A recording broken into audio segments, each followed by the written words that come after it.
Bonjour, c'est Jean de pourpainrond.fr. Aujourd'hui, je te propose de rencontrer Claire, qui est relieuse à Rezé près de Nantes. Elle anime également des ateliers avec des enfants et des adultes. Aujourd'hui, elle nous parle de son activité.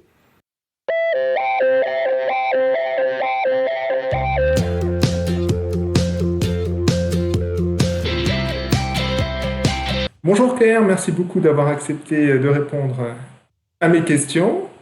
Alors, on va commencer tout simplement par quelle est ton activité? Alors, moi, mon activité, c'est la reliure, donc de la reliure artisanale. Donc, j'ai créé un atelier de reliure qui s'appelle l'Établi du Livre sur Rezé, qui est près de Nantes. Donc, Rezé, c'est en banlieue de Nantes? C'est ça, c'est au sud de Nantes. Exactement. Alors donc toi tu fais de la reliure. Bon après ton activité est un peu plus vaste que ça parce que tu ne fais pas uniquement de la reliure, tu apprends à faire également de la reliure. Oui, oui, oui, je fais. En fait, j'ai même axé l'établi du livre. Donc, c'est à la fois effectivement, ça peut être des commandes, mais c'est surtout à la base, c'est sur des ateliers. C'est-à-dire que les personnes qui viennent me voir, je leur propose automatiquement de faire elles-mêmes leur propre reliure, de créer leur livre, soit de la réparation, donc soit de leur réparer, soit de créer leur propre projet, mais du coup de le faire ensemble ou de le faire elles-mêmes. Alors, j'ai soit, par exemple, des kits, donc du coup, ils peuvent eux-mêmes créer leur livre du coup chez eux, tranquille, sur des reliures assez simples, ou prendre des cours donc en atelier à l'établi sur des reliures un peu plus complexes et un peu plus longues, comme la reliure traditionnelle française qui existe à peu près depuis le Moyen Âge. Voilà. Alors tu as commencé tu as commencé quand ton activité? Alors, j'ai créé l'activité en 2017, mais fin 2017, et vraiment, je l'ai lancé, c'était vraiment parce que j'avais des premières commandes, mais je l'ai lancé en 2018 surtout. Voilà. Elle a vraiment démarré en début 2018. Donc là, ça va faire, il y a eu l'inauguration mi-2018. Donc ça va faire 1 an et demi que j'ai fait l'inauguration et 2 ans que la société en gros existe, quoi. Voilà. Ah donc c'est une toute jeune entreprise. C'est ça, c'est tout récent quand même encore. Voilà, exactement. Alors pourquoi tu crées ton entreprise? Alors, pour plusieurs raisons. Je travaillais avant dans un tout autre métier. C'est vraiment une reconversion professionnelle. Et je souhaitais donc faire un métier à la fois manuel et en même temps assez diversifié. Et donc, du coup, la création d'entreprise, ce qui est génial, c'est qu'on fait tout, on touche à tout. Et du coup, ça me permettait d'avoir une liberté d'action. Je pouvais voilà, faire développer la société dans ce en quoi j'avais envie de la développer. Donc, par exemple, les cours et les échanges, la transmission, c'est quelque chose qui me plaît énormément. Donc, du coup, je consacre l'activité essentiellement à ça. Et ça me permet voilà, d'allier les deux, de pouvoir aussi travailler. Donc, je suis presque à domicile. Et donc, du coup, ça me permettait voilà, de pouvoir conjuguer aussi beaucoup plus facilement la vie personnelle et la vie professionnelle. Donc voilà, ça répondait à plusieurs critères qui fait que du coup, je me suis lancée. L'idée, ça fait déjà 4 ans, 4-5 ans même que le projet a démarré. Mais il a mis un peu de temps à se mettre en marche parce que comme tout métier, ça apprend. Donc du coup, j'ai fait toute une formation qui a duré 1 an et demi, où j'ai passé le CAP Art de la reliure, dorure, donc quoi, en candidat libre, et pour pouvoir après vraiment créer l'entreprise, quoi. Ah oui donc t'as commencé par apprendre le métier avant de le transmettre. Ah bah avant de, oui, voilà, oui, oui, plutôt dans ce sens-là, hein. Parce que vaut mieux savoir un peu des choses avant de pouvoir les faire avec d'autres, quoi. Et comment tu es venu à la reliure alors? Parce que tu me Alors, demandes de passer le CAP, c'est vrai que j'imagine que tu avais fait des reliures de toi-même ou alors c'est pas par là donc j'en suis arrivée. Alors en fait, j'ai toujours voulu avoir un métier dans les livres. Ça a toujours été les livres, les documents. Donc mon métier d'avant, j'étais dans l'informatique documentaire. Donc, même dans le développement. Mais dans mes études, par exemple, j'ai commencé par un CAPES, donc c'est un concours pour être professeur documentaliste en CDI, en collège et en lycée. Enfin, voilà, du coup, j'ai toujours eu dans mes études et puis après dans ma vie professionnelle un lien avec le document et le livre. Et là, ça faisait 10 ans que je travaillais, j'avais envie vraiment d'un métier plus manuel. Et donc, du coup, en cherchant des métiers possibles, ça faisait voilà, quelques années que je cherchais des métiers un autre métier. Et du coup, je suis tombée sur celui-ci en cherchant de l'artisanat, en fait. Comme je voulais un métier plus manuel, je regardais vraiment les différents métiers d'artisanat. Et dans les métiers d'artisanat, je suis tombée sur le livre. Et là, je me suis dit, mais c'est exactement ça qu'il me faut. Là-dedans. Voilà. Et j'ai eu la chance, après c'est des rencontres, hein. Il y a très peu de temps, j'ai pu rencontrer une relieuse sur Nantes qui faisait une exposition dans le cadre d'une exposition d'art. Et comme c'est un métier d'art, donc elle exposait, j'ai pu aller la rencontrer, discuter avec elle. Elle m'a parlé de cette formation et j'ai eu la chance du coup de pouvoir faire cette formation. C'était une des dernières années de la prof qui formait, parce que c'est un métier quand même très ancien, mais qui tend à... Il y a de nouveau, il y a toujours des gens qui passent le diplôme, mais il y en a quand même très peu. Le diplôme, j'ai dû le passer à Paris. Il y en a quand même très peu en France. Il y a que 2 endroits en France où on peut le passer. Et j'ai pu du coup avoir la formation au musée de l'imprimerie à Nantes, donc dans un cadre idéal, parce que du coup on avait toutes les outils artisanaux qui sont là depuis, qui ont plusieurs siècles, et donc c'était vraiment super, quoi. C'était vraiment une formation dans le bain, vraiment chouette, quoi. Et du coup voilà, c'est comme ça que j'en suis arrivée à la reliure. Donc toi, oui, vraiment le déclic pour monter dans l'entreprise, oui, c'était vraiment une envie d'être dans le métier du livre, Oui. et après de le conjuguer avec une activité artisanale. Effectivement, la reliure. Ben voilà, ça tombait assez bien. Et puis, il faut savoir aussi que dans le métier du livre, aujourd'hui, j'avais déjà essayé, par exemple, de travailler plus, on va dire, simplement dans des métiers qui existent plus largement, mais en bibliothèque ou en centre de documentation. Et en fait, c'est un métier aujourd'hui où il y a beaucoup, beaucoup, beaucoup de demandes, mais très peu d'offres. Donc, du coup, s'engager là-dedans, c'est surtout soit du bénévolat, soit beaucoup d'attentes d'une annonce qui tombe, quoi. Donc là, la création d'entreprise, ce qui est bien, c'est que, moi, c'est ce qui me plaisait, c'est de me dire, j'ai tout en main. Si mon activité, je veux qu'elle démarre, c'est à moi de le faire en sorte qu'elle démarre. Alors que quand on est en attente d'une offre, du coup, on est en attente, quoi. On peut pas faire grand chose à part attendre de pouvoir passer un entretien, quoi. Là, du coup, on peut être beaucoup plus actif et se donner les moyens que ça fonctionne, quoi. Ouais, tu as créé ton métier idéal. C'est ça. C'est exactement ce que j'ai essayé de faire. Alors, comment a évolué ton entreprise depuis ses débuts? Alors, elle évolue avec de plus en plus d'ateliers et de demandes d'ateliers. Donc ça, c'est quand même très chouette, c'est plutôt positif. J'en suis pas encore à une activité complètement viable, en le sens où seule aujourd'hui, ça me permet pas d'en vivre complètement. Mais elle progresse bien. Donc ce qui fait que du coup, aujourd'hui, j'ai quand même, on va dire, une bonne visibilité sur l'année prochaine et l'année d'après. Donc ça, c'est quand même très motivant et encourageant. Et au niveau de l'évolution, du coup, ce qui est intéressant, c'est que ça part sur des ateliers très divers. Je travaille à la fois donc dans des médiathèques, dans des centres socioculturels. Je travaille aussi sur des événements. En fait, quelque chose que j'avais pas pensé au départ. Je fais de la reliure sur des événements, même grand public. J'ai été une fois appelée dans un vide-grenier, par exemple. Et c'est moi qui faisais l'animation où, en fait, les enfants venaient créer leurs livres et puis repartaient avec leurs parents pour continuer le vide-grenier, par exemple. Mais c'est dans plein d'événements, même festifs. Du coup, ils venaient créer leurs propres livres. Par exemple, un autre événement bientôt que je vais participer, c'est l'autre marché à Nantes. Donc, c'est un marché de Noël, mais très orienté sur le développement durable et le réemploi. Et donc, du coup, à partir de matériaux de réemploi et de livres qui auraient dû aller au pilon, on va recréer d'autres livres. Et du coup, ça, c'est vraiment une activité qui tend à se développer et qui est très enrichissante, parce que du coup, elle permet de rencontrer des gens très, très différents et de toucher un public très large, du coup. Ça, c'est quand même très chouette. Et puis après, du coup, l'atelier fonctionne en activité, soit des ateliers donc à l'établi du livre, soit des ateliers. Aujourd'hui, là, j'ai commencé par exemple à travailler dans un collectif d'artistes sur Euzé, donc ça s'appelle le 3-8, donc un lieu. Et du coup, ça nous permet de faire vivre le lieu en faisant des ateliers là-bas.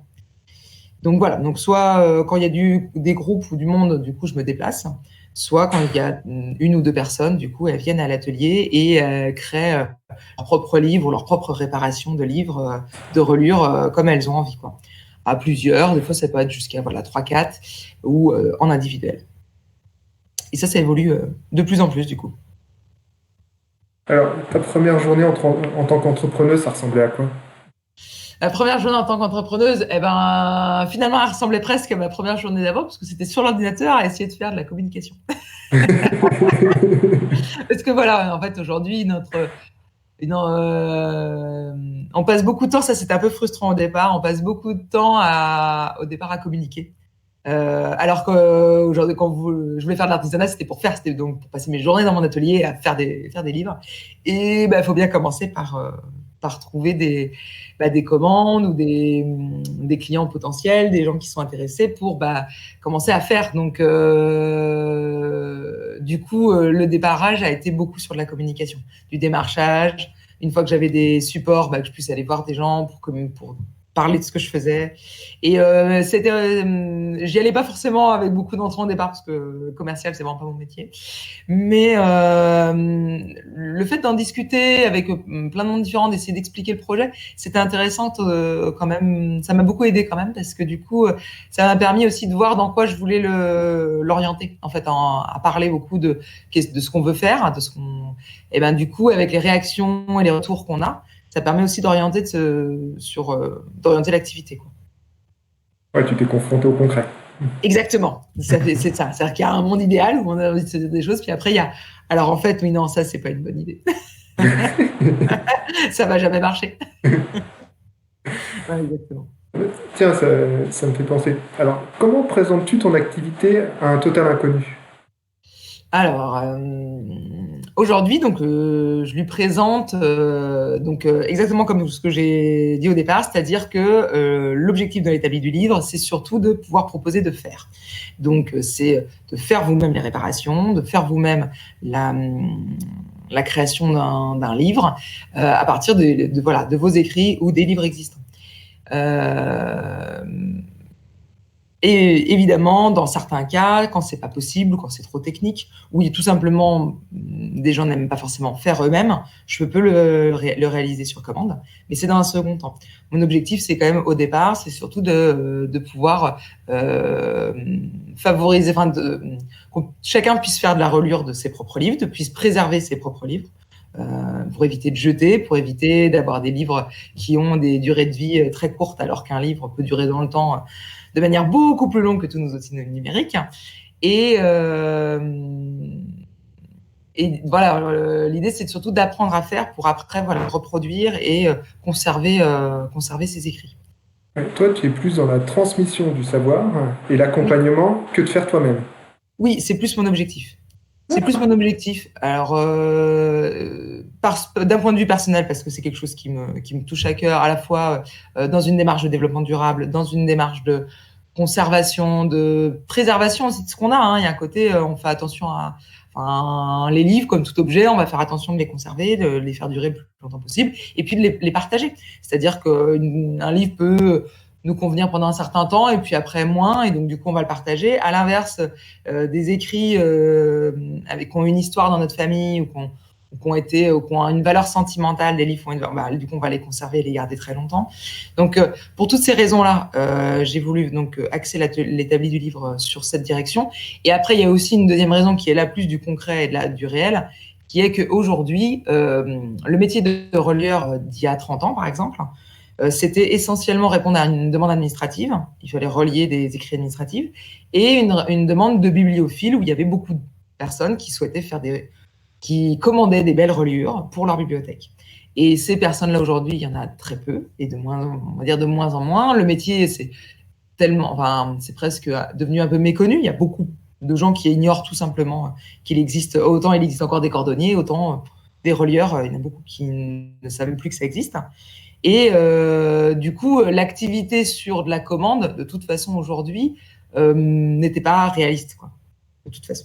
Donc, il y avait aussi ce pan-là qui fait que si encore, on va dire, j'étais la seule, par exemple, sur Nantes, mais c'est pas du tout le cas. On est quand même 5 ou 6 relieuses sur Nantes. Donc, il y a quand même du monde. Donc, finalement, les quelques bibliophiles vont aller vers des ateliers de reliure artisanale traditionnelle. Et moi, j'envisage plutôt de l'ouvrir au grand public. C'est vraiment plutôt ça, du coup, mon objectif. D'accord. À quoi ressemble une de tes journées? Ou même Alors, semaine si elles se ressemblent pas du tout. bah, oui, oui, voilà, c'est ça.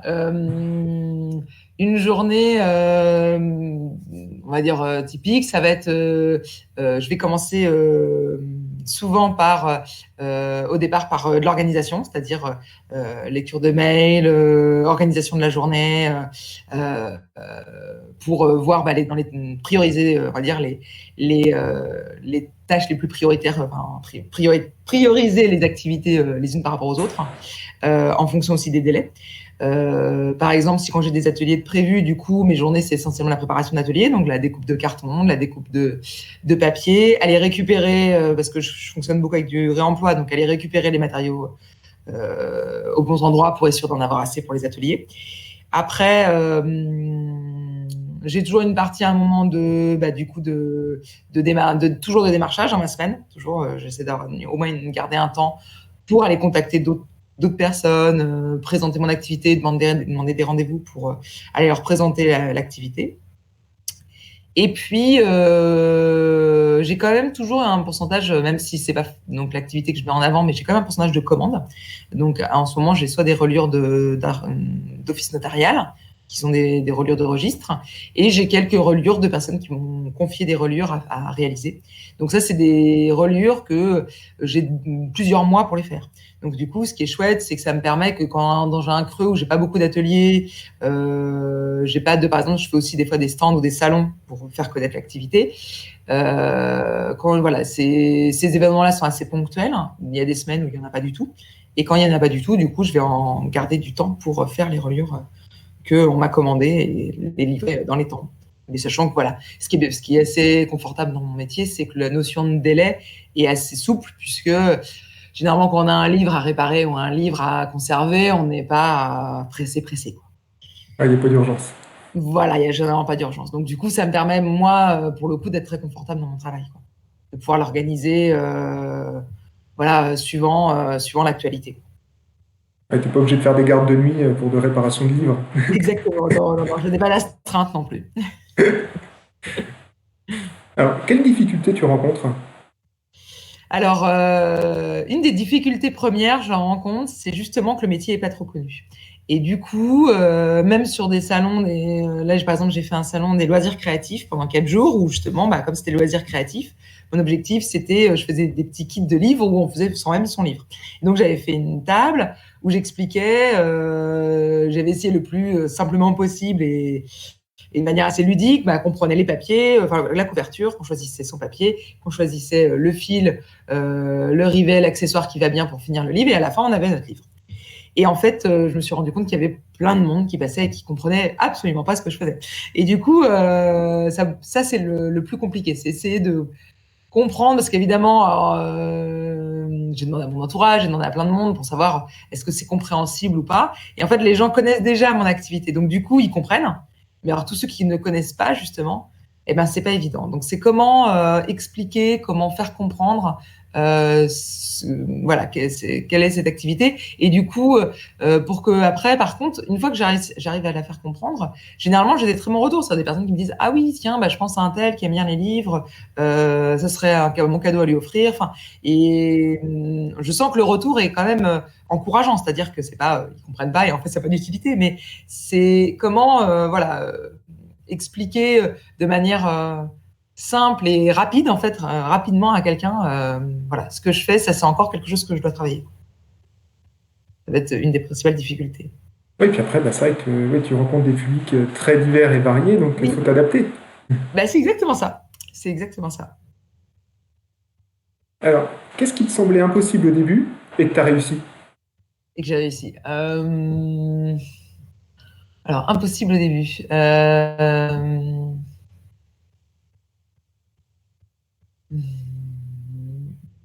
Bah, pas impossible, mais ce que je craignais un peu aussi, c'était parce que du coup, avant, j'étais dans une activité salariée, dans des bureaux avec des collègues, et ce que je craignais un petit peu au départ, c'était justement de me retrouver un peu isolée. Et alors, pas impossible, mais du coup, c'était une des craintes que j'avais quand j'ai lancé l'entreprise, de me dire, bah, comment ça va, les premiers mois, ok, mais comment ça va être au bout de 2 ans, 3 ans, comment ça va se passer, quoi.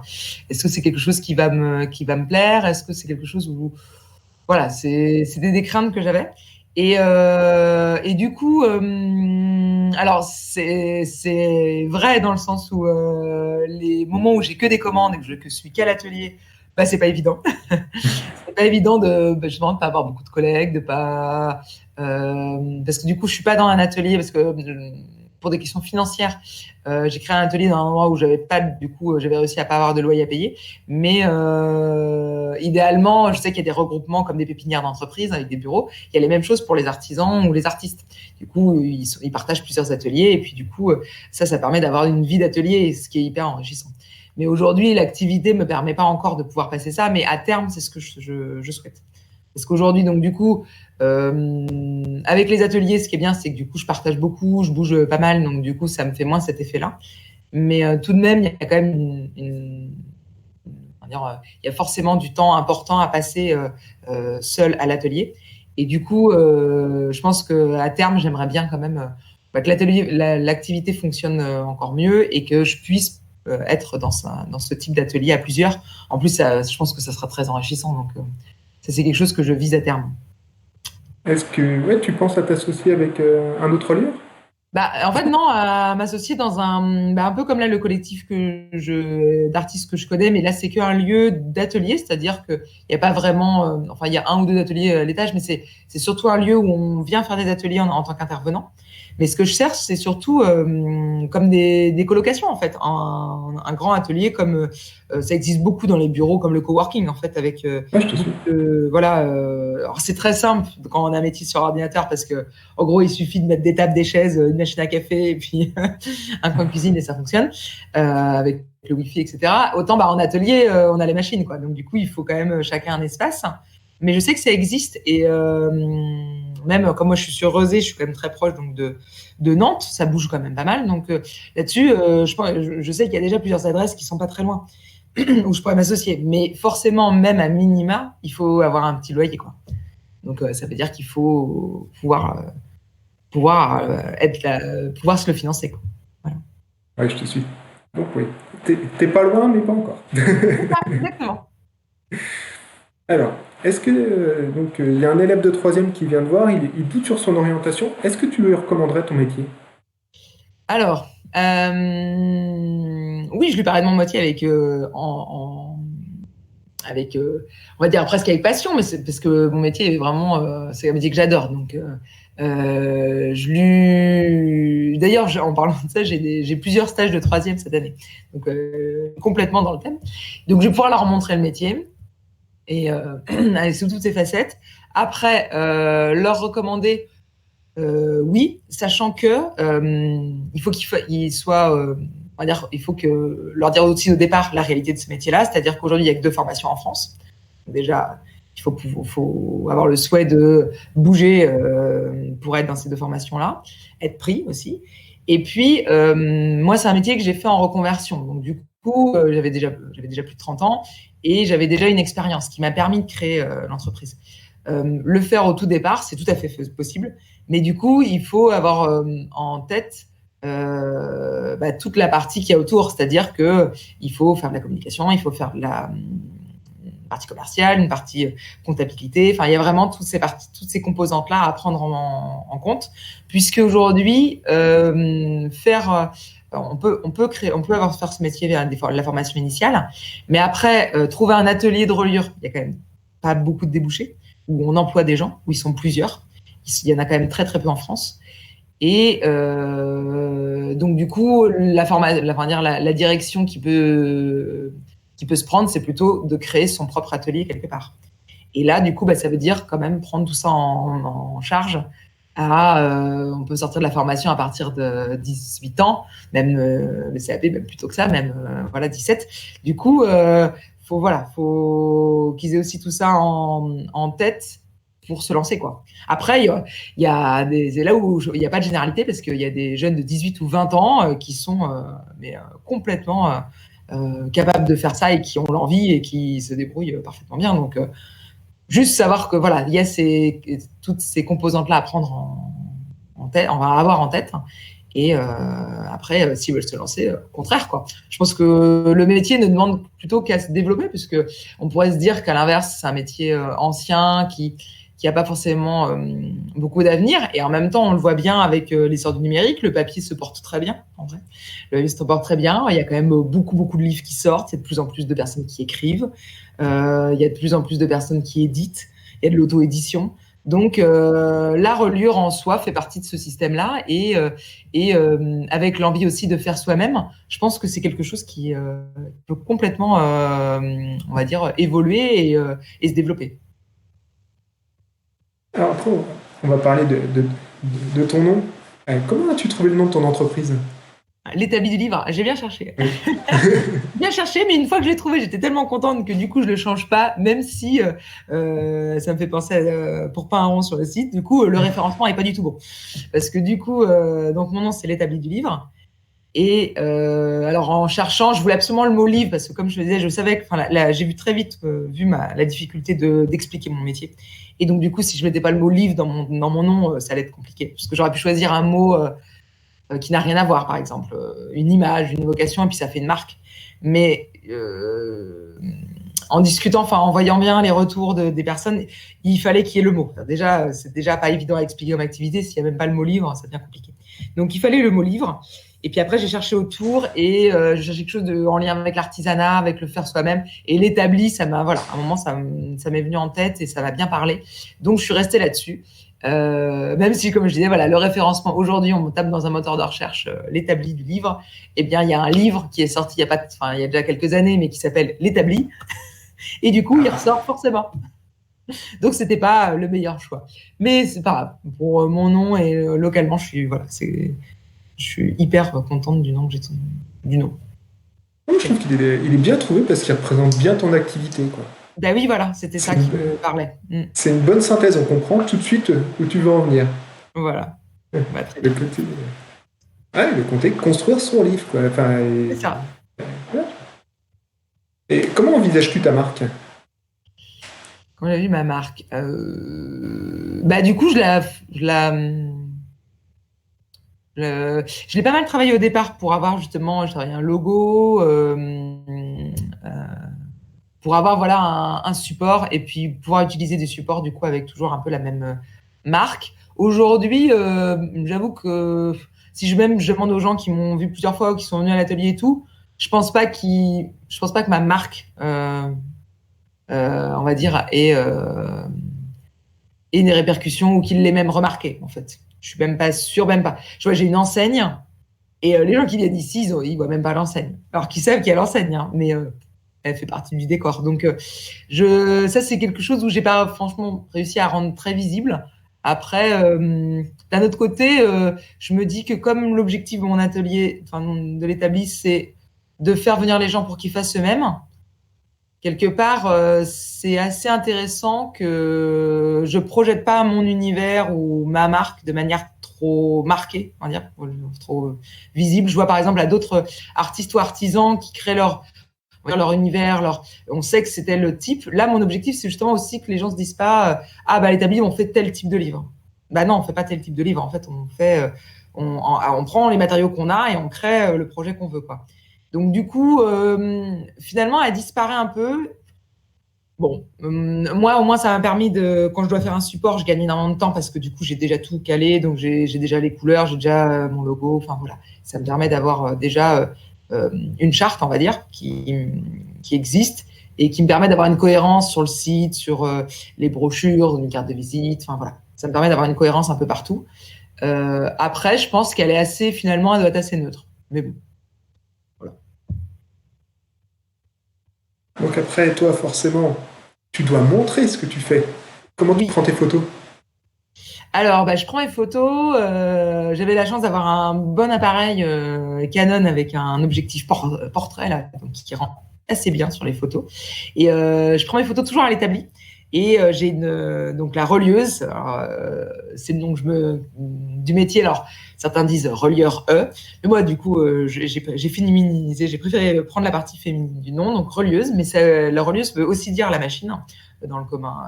Dans le langage, on va dire, commun des relieurs, qui est une machine qui permet de créer l'arrondi du livre. Donc vraiment quand on voit les dos de livre vraiment arrondis, donc ça s'appelle l'endossure, et qui permet, enfin voilà, c'est une machine en gros qui permet sur les 40 étapes d'une reliure traditionnelle, on doit s'en servir au moins 5 ou 6 fois. Elle permet de faire plein d'étapes différentes. Et donc, c'est une super belle machine avec des haies ferrées, un énorme volant en fonte.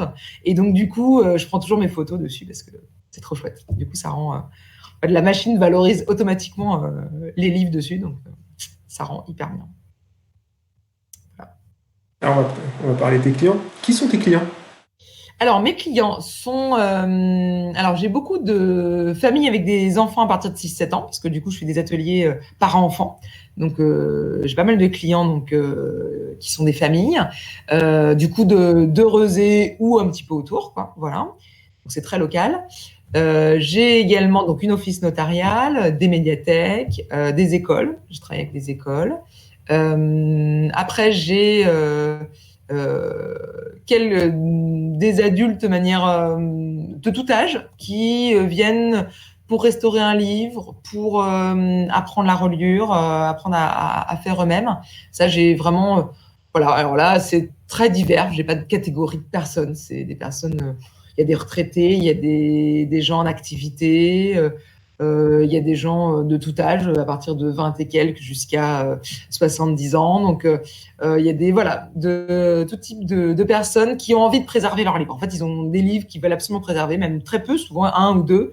Et du coup, ils veulent les préserver et ils veulent apprendre à faire. Donc, du coup, voilà, dans mes clients, j'ai ces personnes-là. Ensuite, c'est à peu près tout. À peu près ça. Voilà, essentiellement, toutes ces catégories-là. Parce que donc, tout à l'heure, tu as parlé de prospection. Alors, oui. Effectivement, donc, tu vas à la rencontre de tes clients dans des activités comme le marché de Noël, donc ça, je t'ai suivi. Mais tu fais de la prospection auprès de qui alors? Alors, pour ma prospection, du coup, je vais dire, alors pour tout ce qui est organisme type médiathèque, centre socio-culturel, j'essaie de demander des rendez-vous pour aller les voir sur place et leur expliquer le projet. Parce que là, du coup, dans ces organismes-là, du coup, l'idée, c'est que c'est eux qui m'emploient. Alors, ce qui est génial, c'est que pour le public qui fréquente ces endroits, pour eux, c'est gratuit. Et du coup, c'est la médiathèque ou c'est le centre socio-culturel qui va m'employer à faire l'animation. En fait, là, du coup, je suis dans vraiment un rôle où je vends de l'animation autour du livre. Et après, j'ai une deuxième prospection qui est plutôt à l'encontre des particuliers, où là, du coup, je vais aller essayer d'être dans des endroits assez fréquentés pour déposer des flyers, faire des affichages pour que les gens puissent connaître ce que je fais et venir à l'établi. Donc, j'ai aussi le site pour ça aussi, pour que les gens puissent y aller par le site. Et par exemple, pour l'autre marché, du coup, je suis à plusieurs. Donc, du coup, là, on va créer des affiches et puis, pareil, on va se mettre à différents endroits. Donc, ça aussi, c'est de se mettre à plusieurs. Du coup, c'est intéressant parce qu'on mutualise la communication et ça nous permet de faire tout ce travail-là, mais pas tout seul, quoi. Donc, c'est cool. On se sent un peu moins seul. Et après, dans les organismes, par exemple, alors j'avais travaillé avec des notaires, donc j'essaie d'aller voir d'autres offices notariales. Là, c'est pour des commandes, c'est des registres. J'ai aussi une partie j'aimerais bien développer juste cette branche-là parce que, en fait, les registres, c'est hyper intéressant pour moi parce que c'est des reliures très traditionnelles. Donc, du coup, ça me permet de faire quelque chose de pratiquer aussi beaucoup la reliure traditionnelle parce que quand j'ai une commande, c'est 30 volumes d'un coup à faire. Donc, du coup, ça pratique beaucoup. Ça permet de beaucoup pratiquer. Et ce qui est intéressant, c'est que j'ai des délais très longs. Donc, du coup, ça me permet vraiment de pouvoir faire des ateliers, de faire des animations. Et dès que j'ai pas ces animations-là, j'ai ce récurrent, entre guillemets, de commandes. Et du coup, là, par exemple, j'avais beaucoup contacté même des établissements religieux, parce que du coup, ils ont des archives. Alors, les archives, eux, il y a aussi les services d'archives. Mais les services d'archives, ils ont généralement un service de reliure ou des gens qui le connaissent. Mais là, par exemple, j'ai commencé à démarcher aussi des petites mairies. Voilà, des mairies qui ne font pas forcément appel à des grosses entreprises de reliure à l'autre bout de la France. Donc, du coup, ça peut être intéressant. Une grande mairie, elle va pas faire appel à l'artisan local. Mais du coup, des petites mairies dans la Loire-Atlantique, je pense que ça, c'est intéressant. Donc, en fait, voilà, j'essaie au fur et à mesure d'ouvrir... d'aller prospecter, d'élargir en fait les horizons pour faire des animations à différents endroits. Je parlais des animations, par exemple, je suis allée cet été dans une résidence senior. Du coup, c'était hyper intéressant aussi, ça me permet de faire des carnets avec des gens qui ont entre 70 et 90, quoi. Et c'est tout être atelier, du coup, avec un public complètement différent. Du coup, le modèle, il doit être différent. Je mène l'atelier complètement différemment. Et ça, c'est enrichissant, quoi. Donc voilà, comment je mène la prospection, c'est donc téléphonique, mail, et puis après, il faut que je me déplace. Il faut absolument que je me déplace parce que l'activité, il faut que je puisse la présenter. Sinon, c'est très compliqué pour eux de se projeter, pour se dire, ah oui, c'est intéressant. Comme ils n'ont pas eu... Généralement, je suis la première à proposer de l'animation reliure, donc ils ont du mal à voir ce que ça représente, quoi. Ah, j'imagine. Ouais, voilà. Et donc, tu m'as parlé de flyers, ça fonctionne bien? Alors les flyers, j'ai du mal à savoir que ça fonctionne bien. Pendant longtemps, je me disais que ça fonctionne pas. Et en fait, au fur et à mesure, j'ai des gens quand même qui... En fait, là, depuis... je dirais, ça a quand même pris un an et demi. Donc, ça fait 2 ans vraiment que j'existe, entre guillemets. Enfin, la société existe. Et bien, du coup, ça va faire 6 mois que j'ai des demandes qui viennent spontanément. Donc, je pense que voilà, ça commence à fonctionner, quoi. Et c'est pas évident à savoir parce que les gens, ils savent même pas forcément d'où ils ont l'information. Enfin, donc c'est pas évident à tracer en fait, à se dire bon, c'est cette action-là qui a été intéressante. Parce que tu les distribues où, toi, tes flyers? Du coup, des fois dans les commerces autour, du coup dans des salons ou des marchés, par exemple le salon de loisirs créatifs, j'ai distribué plein de brochures. Voilà, dès que je vais être dans des endroits.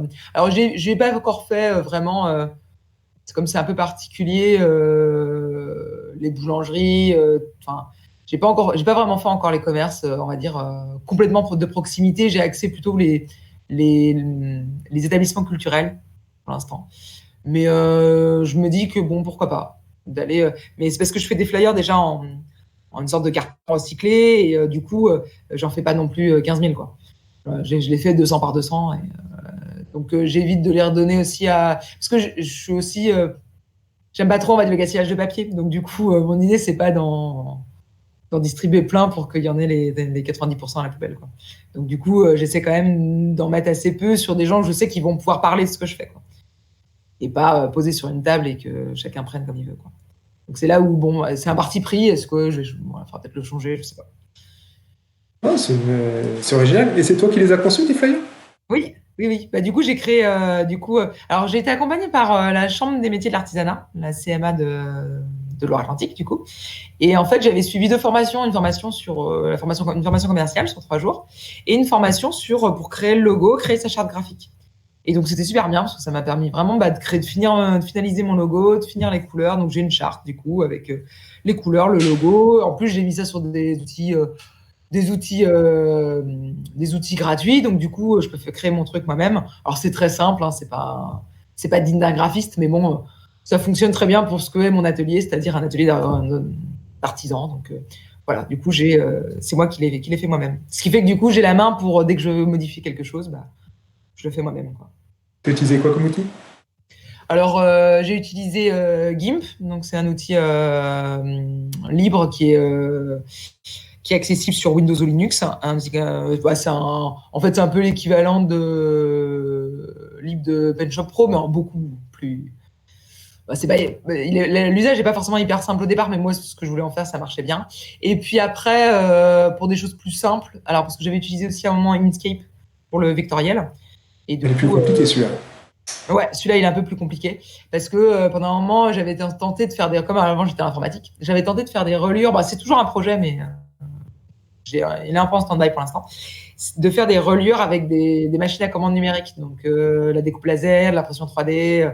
Voilà, c'était un peu mon idée de créer quelque chose un peu en lien. Mais les résultats n'ont pas été à la hauteur de ce que je souhaitais. Donc pour l'instant, j'ai un peu mis de côté pour réfléchir et puis concevoir le truc un peu plus sérieusement. Et puis du coup, je ferai ça un peu plus tard, je pense. Mais du coup, j'ai utilisé Inkscape et GIMP, qui sont pas forcément évidents. Et après, pour des choses très très simples, ça m'est arrivé d'utiliser. Alors, c'est pas très libre, c'est pas très ouvert, mais la suite Google, du coup, Google Draw, ça fonctionne bien, quoi.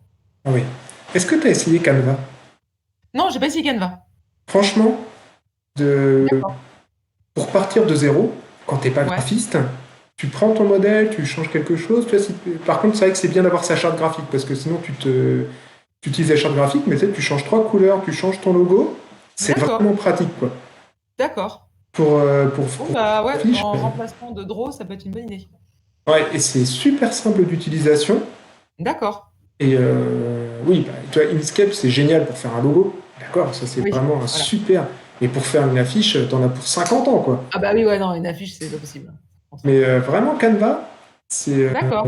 très facile d'utilisation. Tu as les modèles, tu t'en trouves un beau, tu changes trois quatre couleurs, ton fond, et tu as quelque D'accord. chose qui, le rendu est vraiment de qualité parce que tu t'inspires d'un modèle d'un graphiste, quoi. Tu utilises Bah oui, vraiment. voilà, ouais.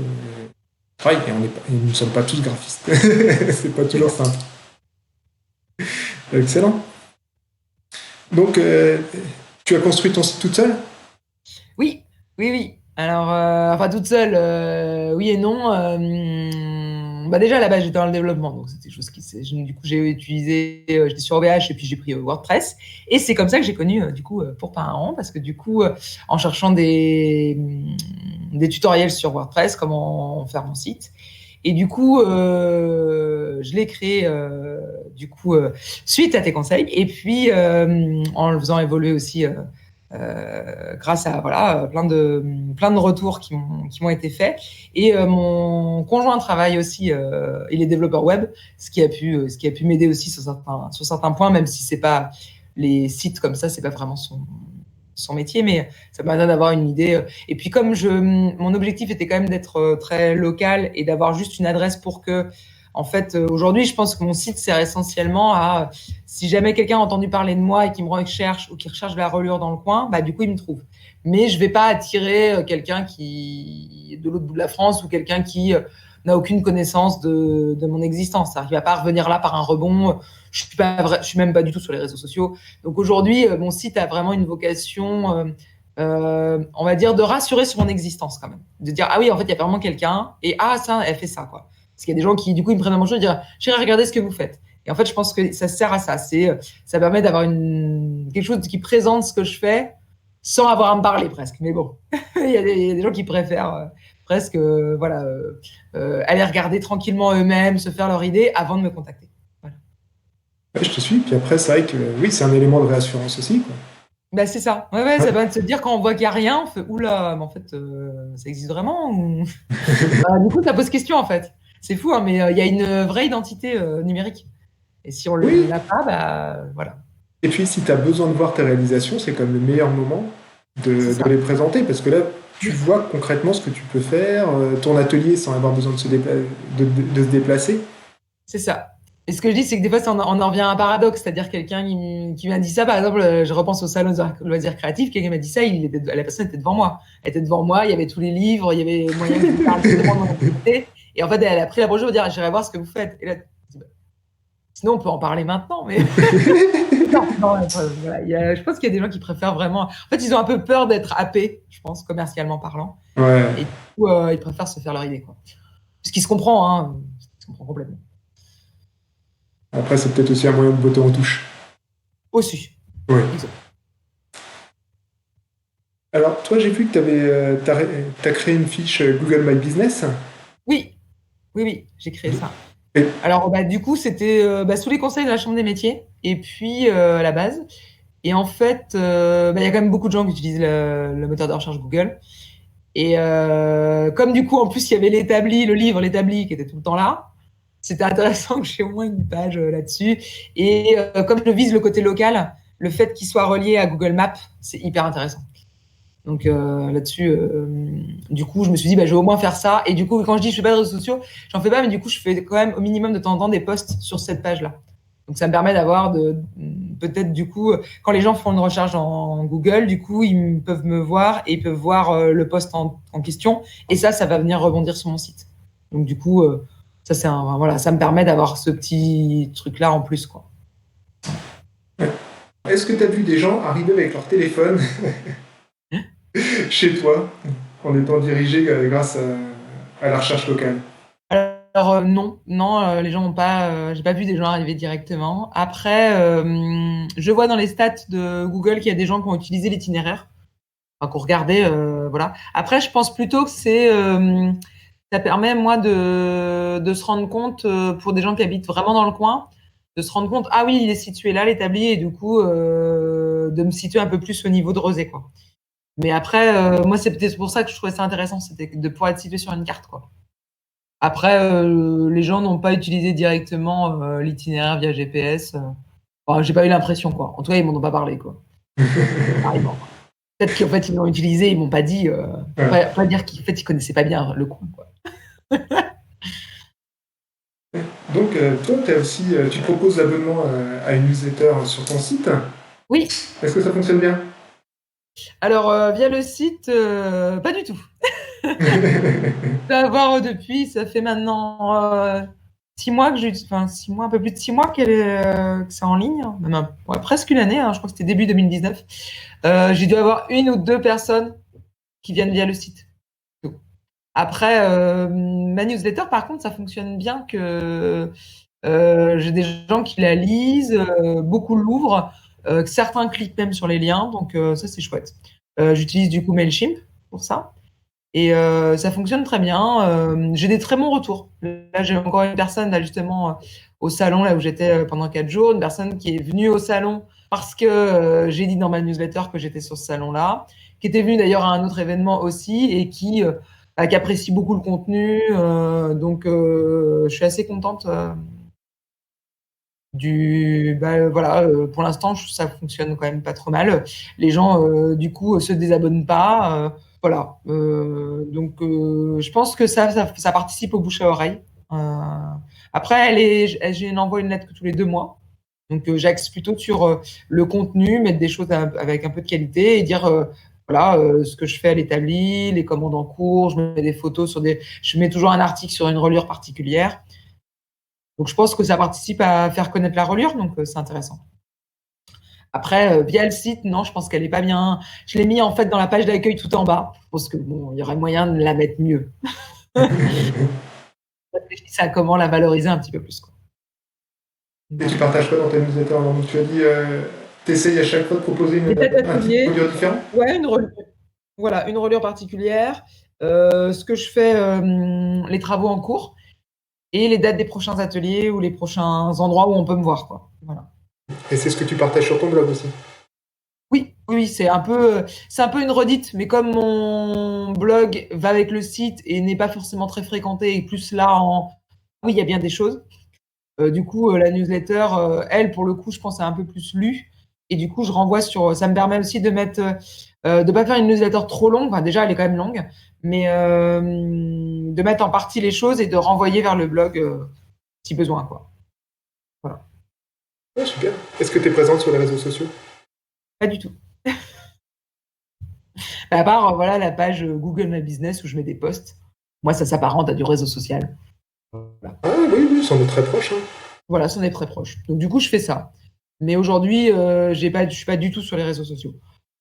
Bon, je suis en train de réfléchir vraiment à pourquoi pas créer une page Facebook, mais voilà, c'est encore en réflexion. Autant dire, Facebook, c'est mort. Ça t'apporte rien, quoi. Ah oui, Facebook, c'est vraiment pour investir ton temps, à moins que tu souhaites investir en publicité, Facebook, de manière naturelle et gratuite, ça t'apportera 0. D'accord. Bon, c'est pas un super vecteur, quoi. D'accord. Après, toi, par exemple, si tu fais quelque chose de visuel, tu pourrais tenter Pinterest. Oui, qui est pas vraiment un réseau social, c'est plutôt un moteur ça fonctionne comme un moteur de recherche.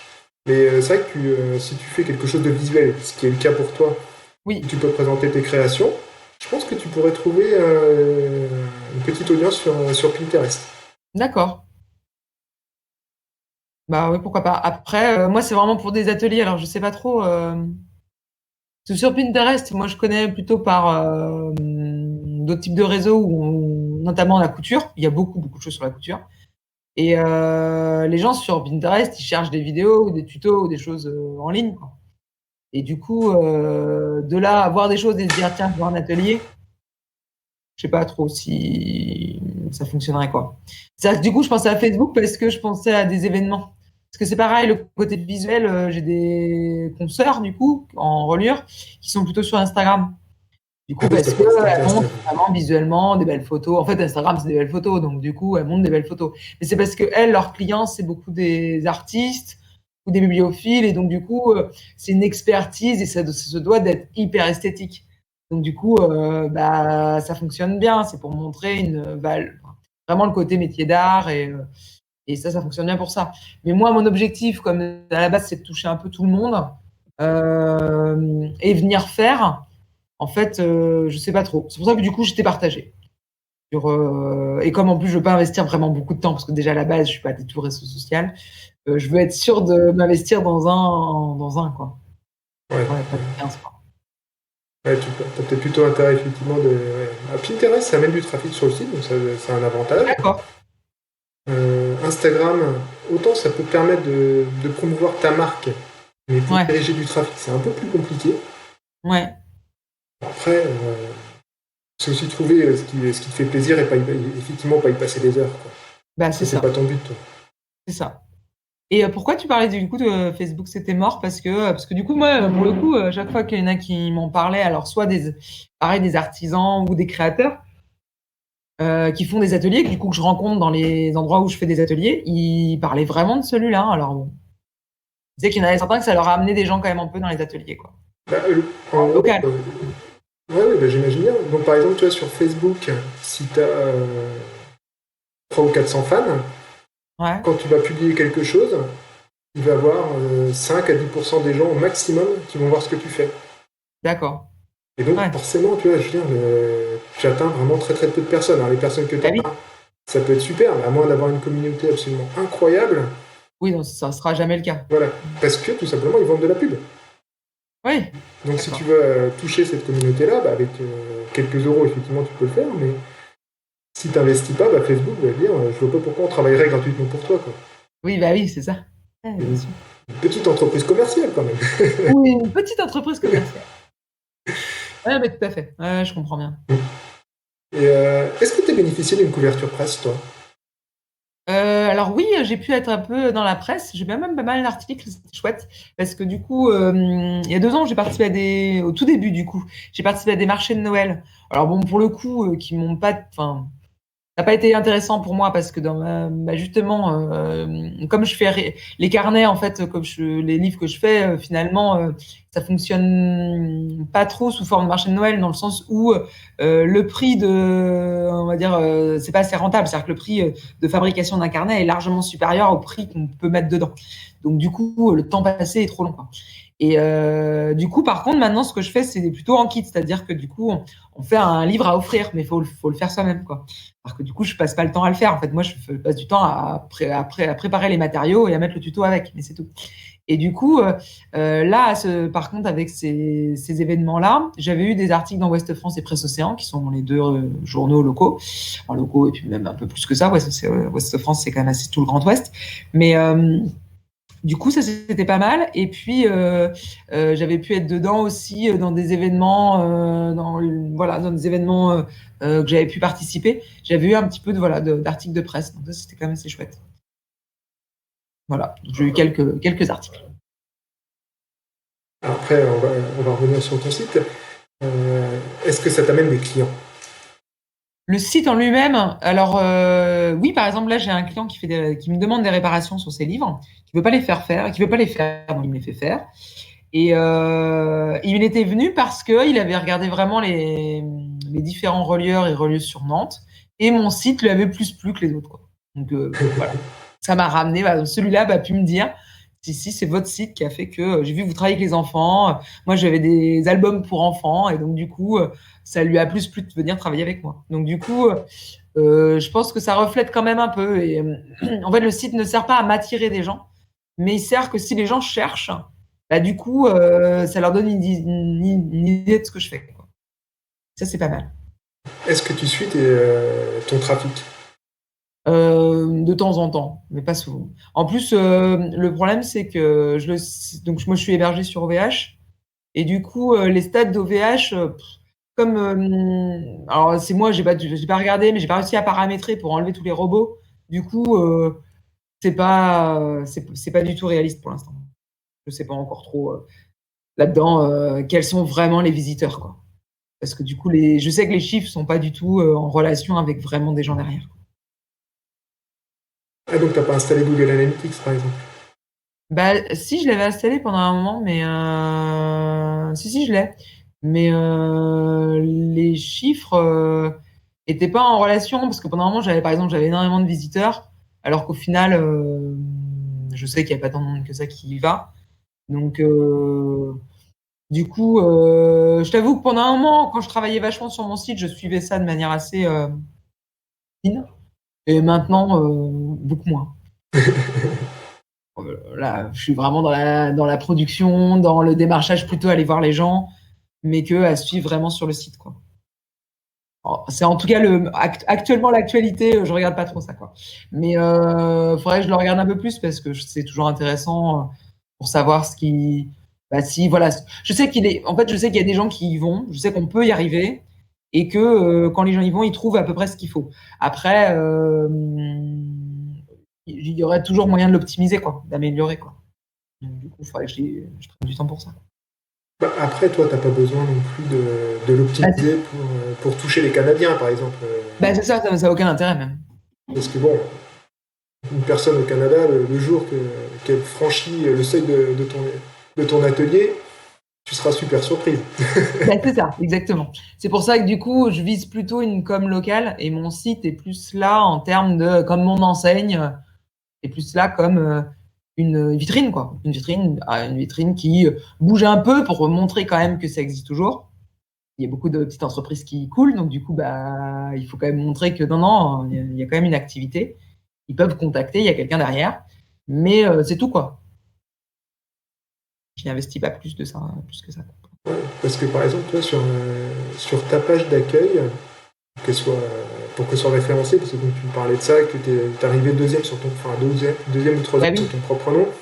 Ouais. Ça, c'est rageant parce qu'il n'y a pas de raison que quand quelqu'un cherche ton entreprise, que tu n'arrives pas première. Alors, c'est pour ça que Google My Business, c'est génial, parce qu'au moins, tu arrives première sur ça, donc tu as quand même une cadence.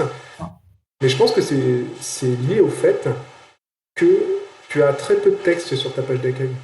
Oui, d'accord. Et donc, vu que Google, c'est un moteur qui analyse le texte, oui. et ben, tu vois, si tu répètes pas plusieurs fois le nom de ton entreprise, bah, lui, il va pas l'associer avec toi, quoi. D'accord, ok. Là, sur ce coup-là, faut pas être timide, quoi. Alors, faut pas le mettre à toutes les lignes, tout ça, mais si tu ne le mets pas 2 ou 3 fois dans ta page, et d'accord. livre, je comprends. Bah, lui, il va avoir du mal à t'associer. Et après, si tu présentes sur cette page-là ton métier, par exemple, comme ce qu'on a fait ensemble, oui. Vraiment ton métier de A à Z, donc là, il va retrouver des mots qui sont liés à ton métier. Donc, il va associer ta marque, ton site et ton métier. Tu n'as pas besoin d'en faire 50 pages parce qu'après, c'est pas ton intérêt, mais de raconter vraiment, de prendre le temps de raconter ton métier sur une page, ta page principale, et après aussi peut-être de te présenter, de dire ce que tu fais, ce que tu aimes faire, quelles sont tes créations, ce que tu fais déjà très bien. Bah, forcément, l'association elle va être plus forte. Et vu qu'il n'y a pas 50 personnes qui ont utilisé ce nom-là, heureusement pour toi, oui. Et ben là tu vas monter. Et en plus, c'est aussi l'occasion de t'ancrer en local, de parler, par exemple, que Rezé, c'est dans l'agglomération de Nantes, parce que si je cherche relieur Nantes, ça va être associé. Et la chose que tu peux faire pour le local, c'est d'intégrer la carte de Google. D'accord. Donc en gros, tu reprends de Google My Business, tu as la carte. Oui. Ça, il relie bien les deux. Et en plus, l'avantage, c'est que sur ton site, il va voir que c'est exactement la même personne, même adresse, même numéro de téléphone, etc., que tu retrouves en bas de ton site. Oui. Et là, l'association, elle sera forte en local, parce que toi, le but d'opération, c'est pas de moi, c'est ça. C'est ça. C'est que les gens du coin me trouvent, quoi. Voilà, donc après, c'est vrai que toi, l'avantage, c'est que tu pourrais aussi remonter sur d'autres choses, parce que si tu expliques bien ton métier en détail, donc par exemple, tu dis s'il y a quelque part fabriqué ton propre livre, créer, tu vois, atelier avec des enfants. Donc, l'avantage, c'est que quand quelqu'un va taper ça, il y a plus de chances qu'il tombe sur toi. Mais il faut la recherche, elle va être locale, ça va être relieuse. Rosée, c'est peu probable. Oui. Parce qu'il n'y a personne qui va rechercher quelque chose. Par contre, sur Nantes, probablement, quoi. Oui. Et donc, c'est bien d'expliquer à Google, au fait, Rosé, c'est quand même juste à côté de Nantes. Si quelqu'un tape relieur Nantes, mets-moi dedans, s'il te plaît, là, ça serait sympathique. Du coup, il fonctionne comme ça, quoi. Il faut remettre plusieurs fois les mots. D'accord, ok. Bah, c'est surtout que voilà, il n'y a pas besoin de forcer les choses parce que c'est pas dans ton intérêt de faire quelque chose qui est illisible. Parce que tu as les clients qui viennent pour voir ta page, on va pas tu vas pas citer toutes les communes de l'agglomération nantaise. Ah non, bien sûr. Tu vois, c'était une pratique à un moment, mais c'est pas le but. Mais par contre, si tu expliques bien avec du texte ton métier, ça va vraiment t'aider au niveau local. Quoi. D'accord, ok. Donc là, c'est expliquer de manière simple ce que tu fais, mais par contre, prendre le temps de le faire. Et en plus, si tu as eu des citations dans les journaux, c'est le moment aussi d'en parler, parce que... Et après, pour toi, le truc qui serait top, c'est d'avoir des témoignages clients. D'accord. Ouais. Parce que, alors ça a un intérêt, c'est-à-dire que moi, si je vais sur ton site, que je vois que tu as déjà des clients, je suis rassuré. Oui. Si visuellement, après, faut demander l'autorisation, mais toi, je vois des personnes qui sont avec toi en train de créer quelque chose, ça prouve que ça existe, puis ça me donne envie d'y aller, quoi. Parce que personne n'a envie d'aller à un atelier. Donc là, c'est la preuve. Et le truc qui est génial dans les témoignages clients, c'est que ils vont s'exprimer avec leurs propres mots, donc pas forcément les tiens, parce qu'ils sont pas techniques, mais c'est surtout que leurs propres mots, quand toi tu vas les mettre sur ton site, c'est la manière dont les gens cherchent aussi. Donc il y a plus de chances que ça tombe sur le bon terme et que ça soit celui que la personne cherche exactement. Et là, il y a des grandes chances que ça t'aide. Quoi. Ok. Ah ouais, c'est une bonne idée. C'est vrai que oui, j'avais pas pensé. Et donc après, tu vois, t'as pas besoin d'y investir du temps, mais si les gens sont heureux de ce qu'ils ont fait avec toi, bah oui. Moment, en plus tu les as en face, quoi. Tu peux leur demander complètement. de faire un petit témoignage. Et en plus sur Google My Business, par exemple, toi j'ai vu qu'il y a 2 personnes qui t'ont laissé des avis exceptionnels. Ouais. Et ça c'est génial. Après, c'est vrai que ça va encore mieux en le demandant. Oui. Que chaque personne qui soit là à ton atelier mette un petit coup de pouce. Alors après, je sais pas, tu vois, si des choses comme Yelp pourraient t'aider, quoi, mais Google My Business. D'accord. Franchement, c'est bien, quoi. Après, tu peux aussi essayer de te rapprocher, par exemple, de Airbnb qui maintenant propose des activités locales. Ah oui, je croyais qu'ils posaient. Ouais, je connaissais par les logements, quoi. Ouais, voilà, mais après, tu vois, ça te fait un lien. Ça aussi, ok. Parce que, toi, je suis sur Nantes, j'ai envie de faire une activité créative, et si on te propose relieur, la relieur, tu dis, ah ouais, je suis en vacances à Nantes, il pleut, pas de chance, j'ai des enfants, quoi faire? Il y a peu de chances que tu aies déjà fait ça avec tes enfants, donc tu dis, ce serait une bonne activité. Bah oui, complètement. Ah ouais, complètement. Non, c'est une bonne idée. Ah, je savais même pas qu'il proposait ça. Et donc après, toi, tu peux aussi faire un article que faire avec ses enfants sur Nantes quand il pleut. C'est ça. Mais donc, ça veut dire qu'il y a vraiment quelqu'un qui va le taper un moment, ça. Oui, voilà, ouais. Et donc, il y a peut-être qu'ils tomberont sur ton article, et là, ils auront vraiment envie de voir avec toi, parce que bon, je pense que tout le monde recherche à un moment des activités avec ses enfants, faut être honnête. Bah oui, mais complètement. Je pense qu'on a tous tapé. Sortir de la maison un petit peu et puis de faire autre chose. Je pense qu'on l'a tous tapé à un moment, ça. C'est ça. Alors, quel conseil, toi, tu donnerais aux entrepreneurs qui ont envie de se lancer? Eh ben, de foncer, d'y aller. Non, mais franchement, c'est une super expérience, quoi. C'est à la fois... il y a un côté un peu vertigineux parce qu'on se dit, oula, il y a tout ça à faire. Et en même temps, c'est la liberté de tout faire comme on a envie. Et ça, c'est quand même génial. Enfin, surtout quand on a une expérience avant justement, d'emploi salarié. Enfin, là, ce qui est super, c'est qu'on peut aller au bout, en fait, de ses idées et d'appliquer ce qu'on a envie. Et puis surtout, on sera seul maître du résultat.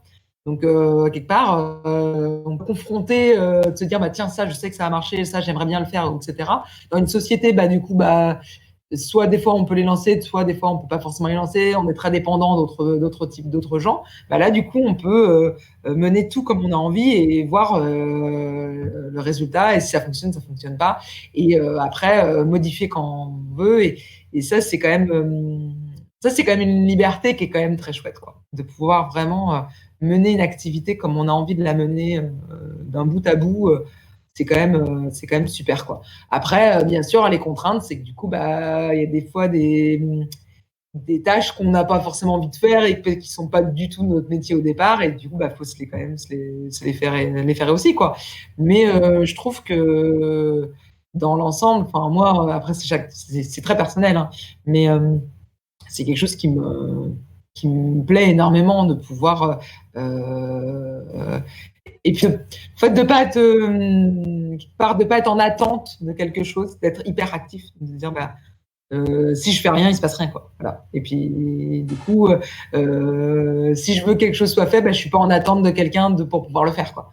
En fait, je le fais et puis je verrai bien ce que ça donne. Puis si je me plante, je me plante, mais du coup ça touche que moi. Enfin, voilà, il y a ce côté autonomie qui est hyper intéressant. C'est vraiment très intéressant. Après, c'est ce que je parlais tout à l'heure, faut pas s'isoler. Faut pas s'isoler parce que ça peut être justement du coup le revers du truc, et être tout seul pour tout, quoi. Et du coup, on peut avoir une charge mentale et puis une charge de même tout court de travail, de se dire au bout d'un moment, il faut quand même bien s'organiser pour être sûr de ne pas se retrouver sous l'eau, quoi. De se retrouver à se dire oui, mais il y a tout ça à faire et je manque de temps, quoi.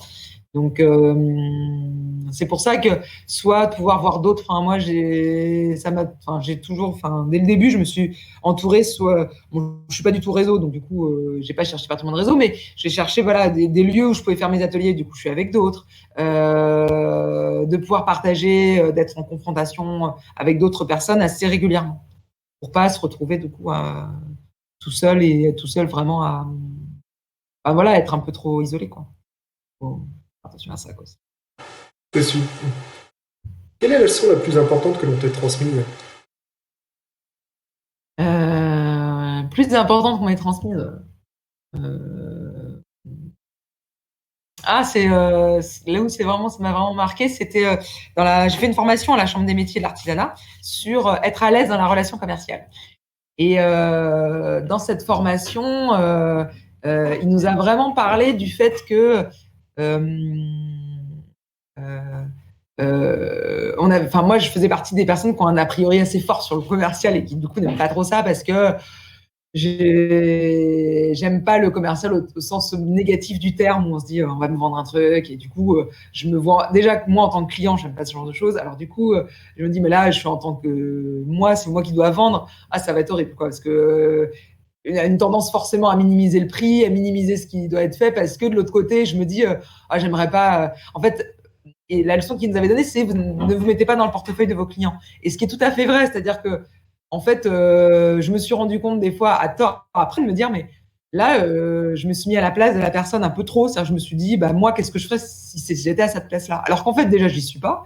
Et puis, j'ai pas forcément les mêmes envies ou les mêmes besoins. Et que minimiser des fois le travail ou même le tarif, du coup, a pas trop de sens. Et en plus, cette personne-là, du coup, ça minimise son acte d'achat. C'est-à-dire que du coup, elle se dit, en fait, c'est que ça, quoi. Alors que moi, l'objectif, c'était surtout de me dire, je veux pas que la personne se sente gênée. Mais en fait, en cherchant tout ça, en mettant trop d'émotionnel et trop d'empathie, finalement, j'ai fait l'inverse de ce que je souhaitais, et la personne, ça n'est pas sorti mieux non plus. Donc, je trouve que c'était intéressant la leçon qu'il nous avait donnée, de se dire, non, soyez plutôt, prenez on va dire la situation dans l'autre sens, c'est-à-dire qu'est-ce que je peux lui apporter, au lieu de se dire en quoi je vais la gêner, quoi. Et voilà. Et en fait, c'était intéressant parce que ça cassait un peu des mécanismes qu'on a un peu au fond de nous qui sont pas bons, en fait, et pour les deux parties, en fait. Du coup, ça va de mettre du positif et dans qu'est-ce que je peux apporter, puis si je peux pas apporter, j'apporte pas, et puis c'est tout, quoi. Puis, il n'y avait pas non plus à chercher, il y avait autre chose que dans la relation, on va dire strictement vente, à se dire je vais peut-être voler les gens. Enfin voilà, il faut surtout pas que je vienne leur apporter quelque chose qui leur convienne pas. Alors que de partir d'un principe, qu'est-ce que je peux apporter, et puis qu'est-ce que je peux proposer, et être plus actif et positif dans la relation, et que bénéfique, quoi. Et ça, c'est donc du coup ça m'a beaucoup aidé, en fait, sur cette partie. Quels sont tes projets? Alors, mes projets. Du coup, là, les projets, là, pour la fin de l'année, ça va être de finir, parce que du coup, comme j'ai plusieurs commandes qui sont en cours et que j'ai fait pendant les années quand j'ai pas trop d'animation. Là, j'ai eu beaucoup d'animation ces derniers temps, donc du coup, j'ai pas mal de temps à rattraper là maintenant. Donc mes projets, c'est déjà de tout finir là pour la fin de l'année, tout ce que j'ai en cours, ce qui est déjà un petit défi là. J'ai pas mal de choses. Et pour l'année prochaine, bah, c'est de continuer le démarchage et surtout de pouvoir faire des ateliers dans plein d'endroits différents. Ça, c'est vraiment des projets que j'ai. J'aimerais travailler, par exemple, j'ai donc travaillé avec des personnes âgées, des enfants, des parents, quelques adultes. J'aimerais travailler plus d'adultes et j'aimerais travailler aussi avec des personnes en situation de handicap ou des personnes en insertion.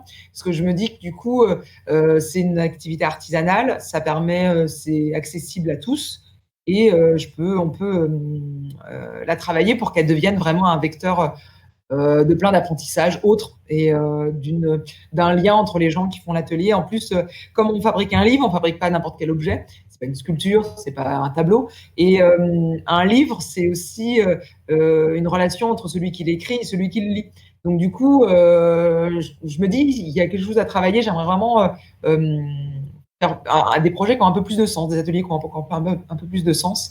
Et ça, c'est les projets donc, pour 2020, de travailler avec des institutions, des organismes qui, du coup, ça donnera une autre dimension aux ateliers de reliure. Ce ne sera pas juste uniquement je fabrique quelque chose, mais qu'est-ce que je vais en faire derrière, quoi. Voilà.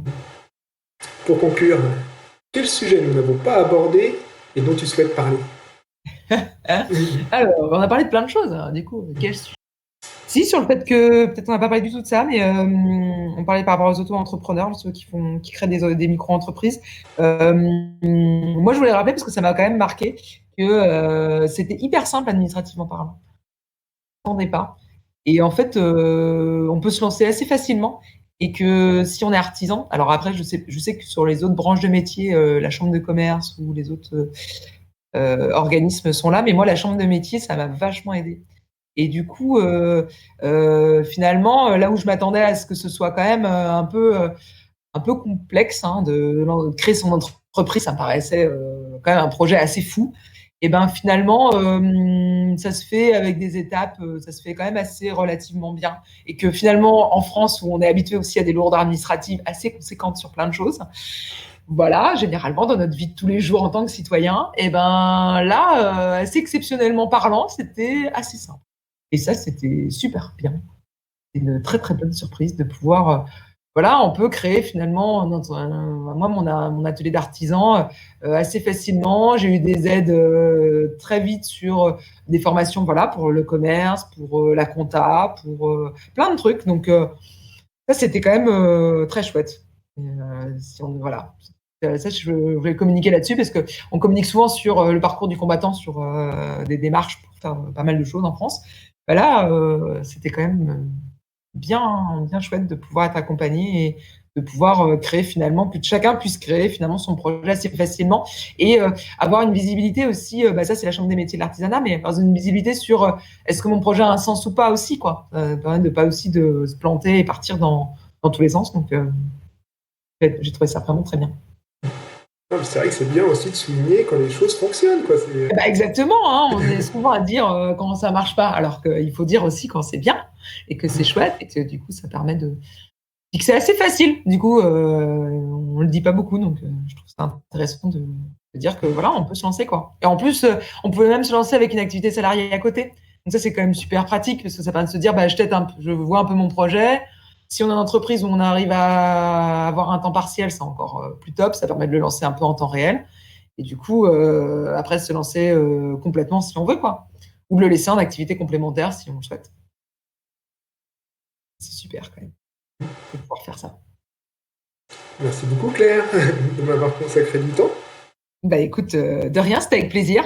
Avec tous les conseils et toutes les astuces que j'ai pu trouver sur Pain-Rond, franchement, c'était un grand plaisir de pouvoir participer à mon tour à tes projets. C'est très gentil. J'espère que tu as pris autant de plaisir que moi dans cette rencontre avec Claire. Elle a partagé énormément de conseils et j'ai trouvé vraiment que son activité était passionnante. N'hésite pas à te rendre sur son site de l'Atelier du Livre et à liker cette vidéo si elle t'a plu. À bientôt!